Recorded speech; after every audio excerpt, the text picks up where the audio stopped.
Today I have another great guest, Phil St-Cyr. Everybody knows Phil by now. If you're following LinkedIn, you know Phil. Phil is the founder and CEO of Rootree, and he's going to tell you a bit about Rootree, and then we're going to share some interesting stuff. So let's start, Phil. Love to know a bit about how did you get into this, and a bit about Rootree. Well, Rootree is a flexible packaging company that specializes in sustainable products. So we mostly service small to medium-sized companies, mostly in the health and food space. It came and it got started very organically. I'm a nutritionist. I needed to pack some of my own products. I lived 4 years of my life as a raw vegan. And when I started in business, I was looking for ways to be able to bring those superfoods to market. I found some difficulties in finding that packaging. And, through a pretty interesting and long story, we just began self-supplying ourselves and calling on other coffee, tea, health food, granola type of companies and saying, hey, we've got this packaging. And we found that there is a real need in the market. They were underserviced. Canada didn't have what these folks needed. And so Rootree, over the course of time, became a pioneer in sustainable packaging. We have a creative agency where we do custom branding and design and marketing, and we have the manufacturing component, which we have a state-of-the-art facility. We manufacture all different types of packaging materials.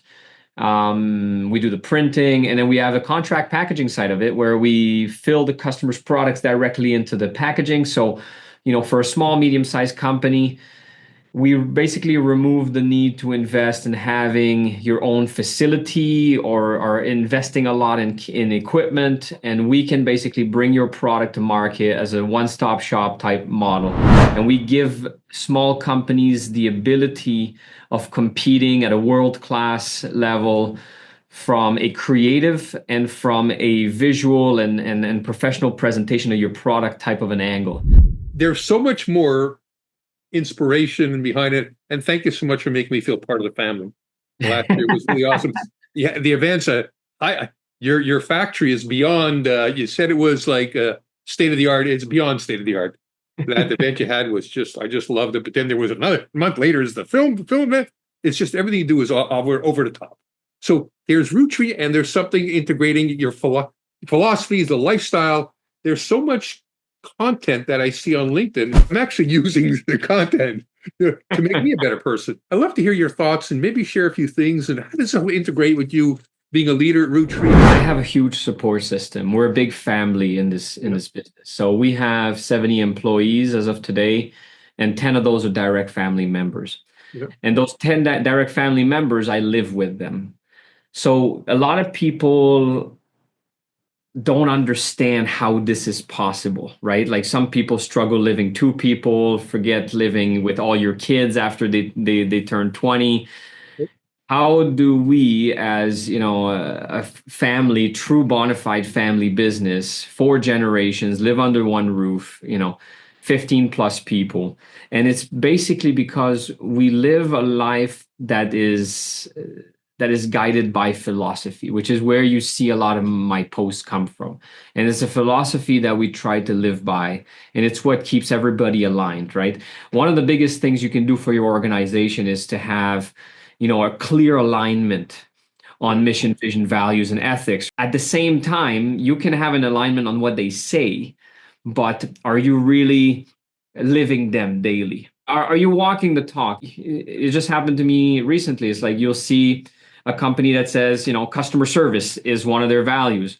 But, I possibly had the worst customer service experience I've ever had. It goes beyond, we are a manufacturing company and we are servicing and we're selling, packaging. We grow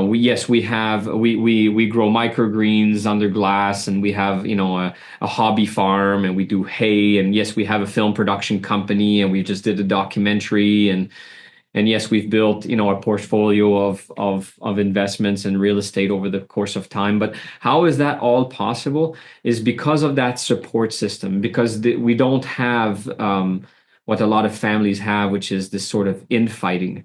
People understand their strengths. We capitalize on their strengths. We craft position based on those people's strengths.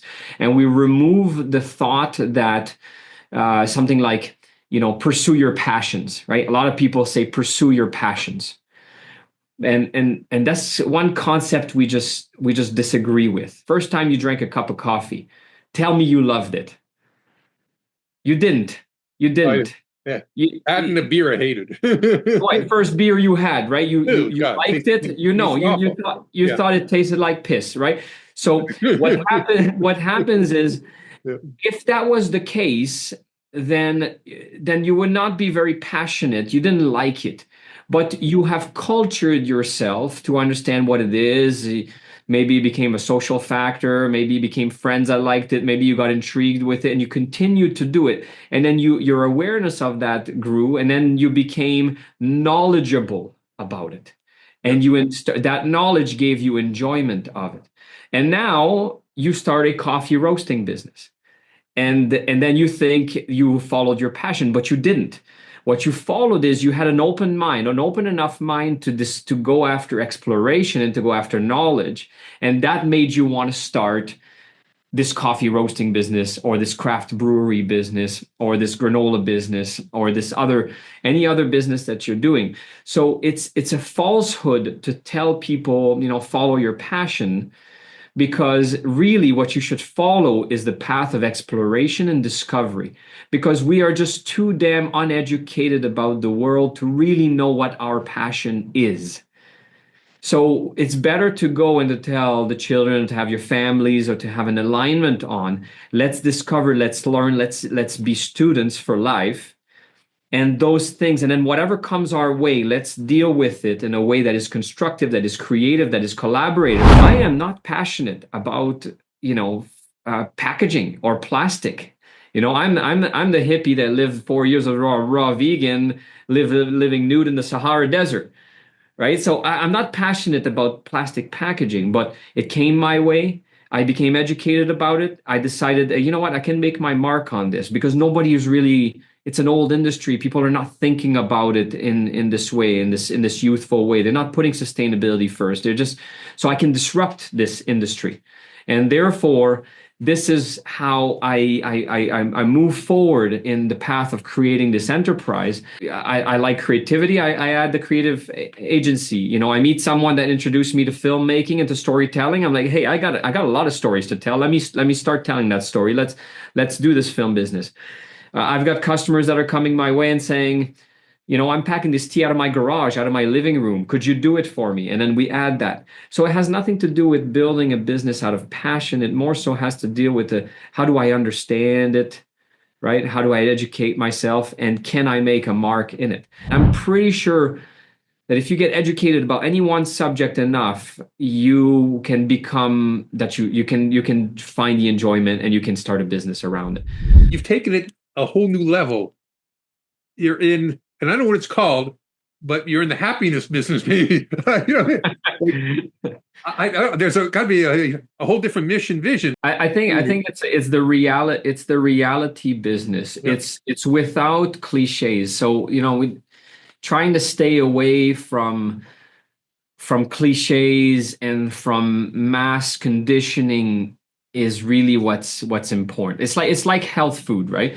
So you're going to go to these 5 nutritionists and these other naturopaths, and then these specific product experts, and everybody's going to tell you their product is healthy.